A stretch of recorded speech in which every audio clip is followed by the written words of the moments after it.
Good evening, everyone. Happy Friday Eve. Almost the end of the week. Hope we all had a lovely week so far. Approaching the middle of July. Have to admit this month has gone by pretty quick. Welcome. Please do subscribe to the channel if you haven't done so already. Comment your thoughts and feel free to circulate this channel to anybody who might be interested. So today the purpose of this recording is to talk about or preview the game for this Sunday up against the Sydney Swans in Melbourne. It's a 3:15 slot Sunday, so one of those mid-time games on a Sunday against Sydney Swans.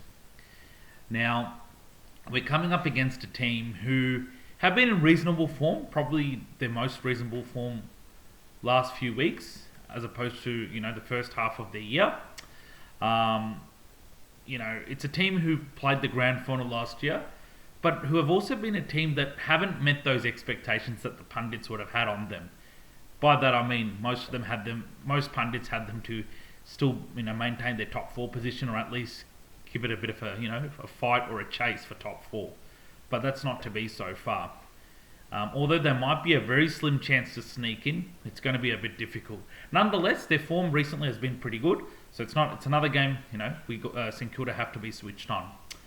We will start with the team selection. So every Thursday evening is the perfect time to do the preview because the teams do get announced for all the games for the upcoming round. And I had a look at the St Kilda lineup, and I could not be more pleased than what I am now, because we are getting a bit more youth into the team. Now, this is youth who have played a few games, with the exception of one, Max Heath, who's the ruckman, or another ruckman for St Kilda, has never played a game, has never been sided. So he, I think, makes his debut. Then we got other gentlemen like Hugh Boxall, Liam Stocker back, Ryan Burns back, and then we also have, who else do we have? Got Hugo Garcia and all the others back. So it's really, really good and pleasing to see them back. It means that we have an out or two. I think Darcy Wilson's out, and we have one more out. I cannot recollect who it is, but it's a much younger team nonetheless, and it's really good because we, as you all would have gathered, the last few weeks when they fielded a younger side, they've been more competitive and very, very hard to score against. And as I've been saying in all my videos, it's been led by the youngsters, the effort and the intent. Okay. As far as where we can get the Sydney Swans, I think they pride themselves a lot on their clearance work. So they have Brodie Grundy, who's a very good ruckman. This is his third club bind. Played for Collingwood, Melbourne, now Sydney. Been in pretty reasonable form. I know they've got Tom Papley out. They've got Joel Amati, some big outs, but they do have guys like Corey Warner, Chad Warner, Isaac Heaney and all. So they're very good with the clearance. I wouldn't say they're a very fast and threatening team to watch, especially this year, but they're very good on the out as well, and they have a good spread of players in the corridor. And where St Kilda can suffocate them is basically getting numbers behind the play. This is typical Ross Lyon style football. I don't expect Sydney to score so easily. It's not going to be another easy game for them to score. Going back to Sam Mitchell's words, don't worry where St Kilda sit on the ladder, everyone. They're very hard to score against. Even though you might win or lose, doesn't matter. Even if you score, it's going to be very hard. It's going to be a hard score and a slog and quite a dour contest, which is expected. Okay, that's because St Kilda pride themselves not only on effort, but to get players behind the ball and try and stop the transition or the smooth transition of the ball from the opposition. Okay, so that's going to be a bit of a big ask for Sydney. But they do match up pretty well. I know last year we beat them in an upset, which nobody saw coming. And it was, again, a game led by the youngsters. And I cannot wait to see what happens this year. Some key matchups I reckon that will happen. I can foresee guys like Marcus Windhager going on an Isaac Heaney, tag him, and try and lower his colours. Windy is very good at that. It's probably his bread and butter now. Another matchup I can foresee happening is Nasai Wanganeen Malera, another big matchup. Probably on an Errol Goulden, or probably an Errol Goulden at the way it's going. That'll be a very good matchup. Or maybe Chad Warner. Very, very good player. Errol Goulden makes Sydney such a different side to see when he's there. I know he's only one player, but geez, when he was not there, they were quite vulnerable without him. So Naz to go on him. and then I would reckon all their forwards like Hayden McLean and all that to go on the defence. And the ruck battle, the most important, where it starts in the middle. Brodie Grundy versus Rowan Marshall. So it starts there. I know last week Lloyd Meek had 59 hitouts, but guess what?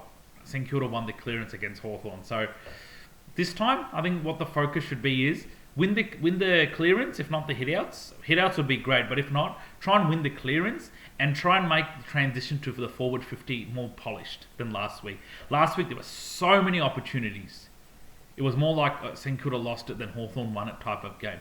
That many opportunities there were for St Kilda to try and pinch it, but wasteful entry into the forward line, turning the ball over, kicking it to their big guys. It's not going to help.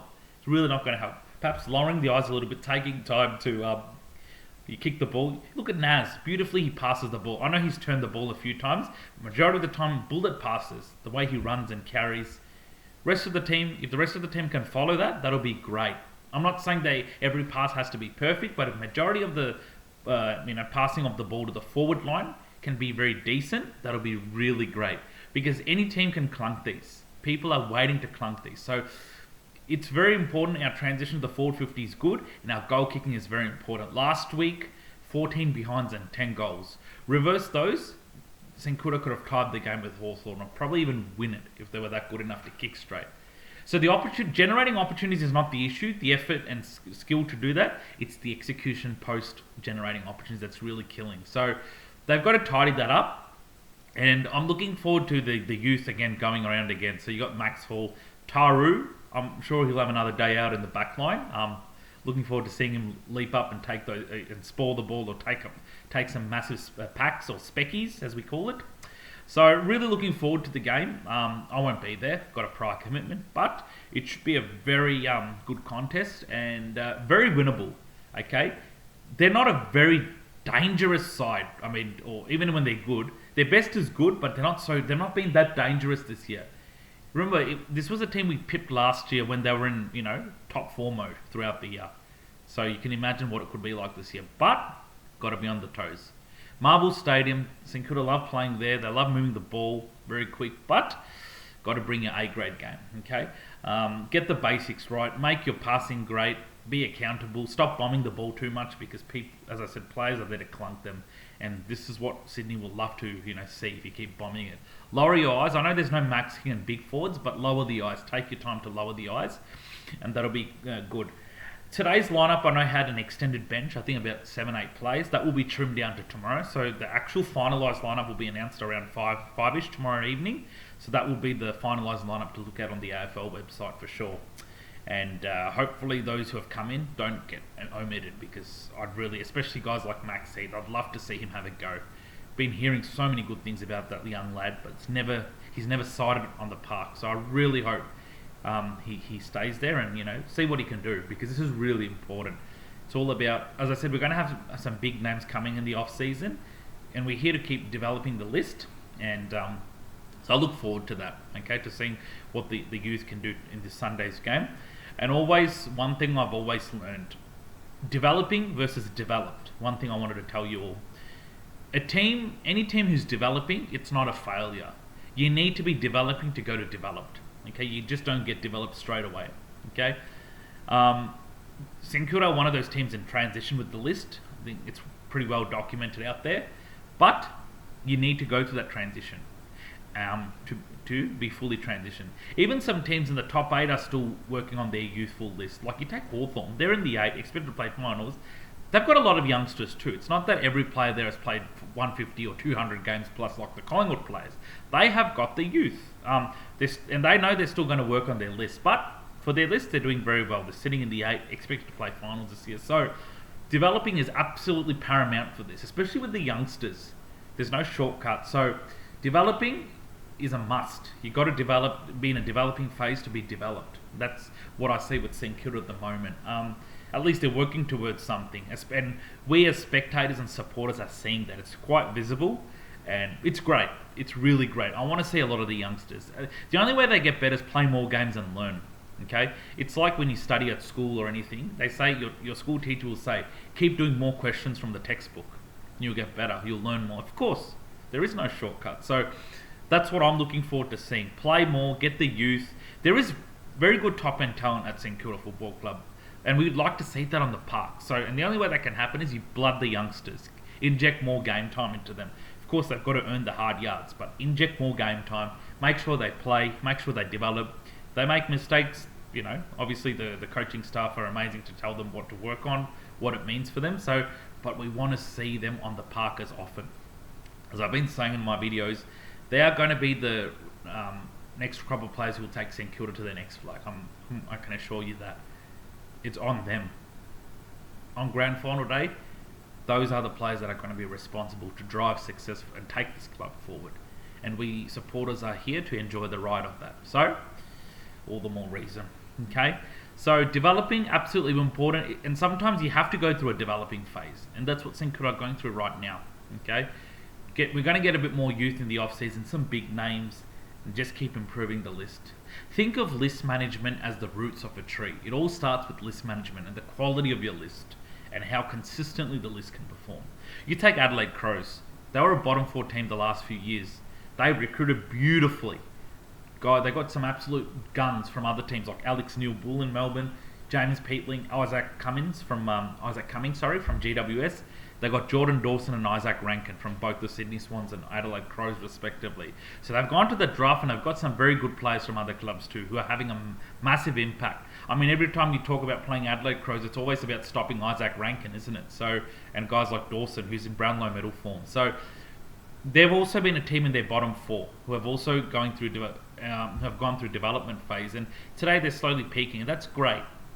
So it's all about being with them on that. So that's what it involves, going through, getting the list, improving. The list is like the roots of the tree. Unless it's right, everything else won't be right. It's as simple as that. And that's what St Kilda as an organisation are crying out loud to work on, trying to get it right, go to the drafts, nail the picks.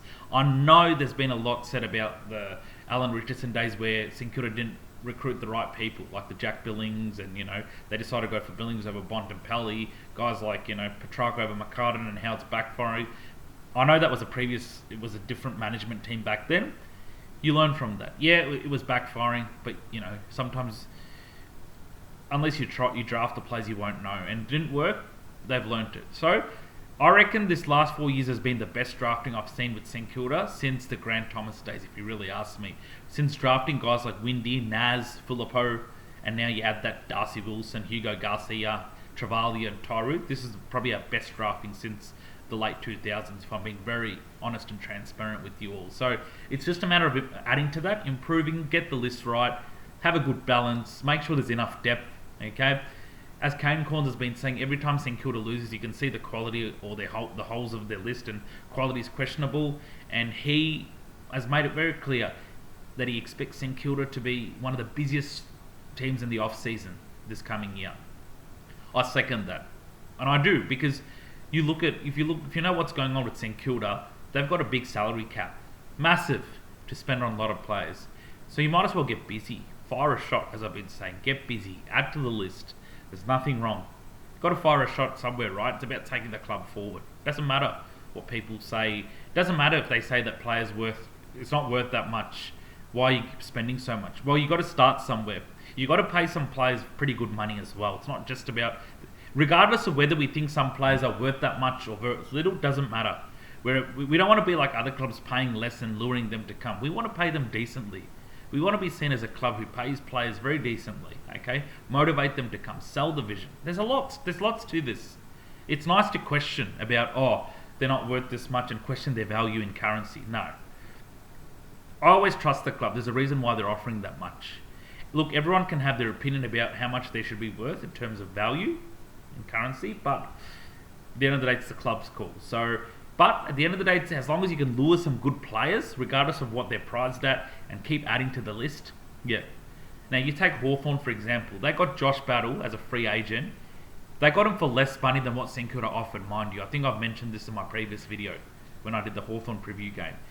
Less money than what St Kilda offered him, and he didn't care. He went to Hawthorn because it was about the vision of that club. Of course, he grew up supporting Hawthorn when he was a child, but it's more about the vision, the culture, everything. So at the end of the day, for them it doesn't matter. Yeah, we offered Battle less, but we still got it. They got what they needed, what they wanted. mission accomplished in terms of getting the players you're after. Whether that means you're offering them more or less, it's about mission accomplished and taking the club forward. Okay, so I'll probably leave it at there. Please comment your thoughts, okay, and please subscribe to the channel if you haven't done so. And my next video will be a review of the game on Sunday. I'll be doing it on a Monday.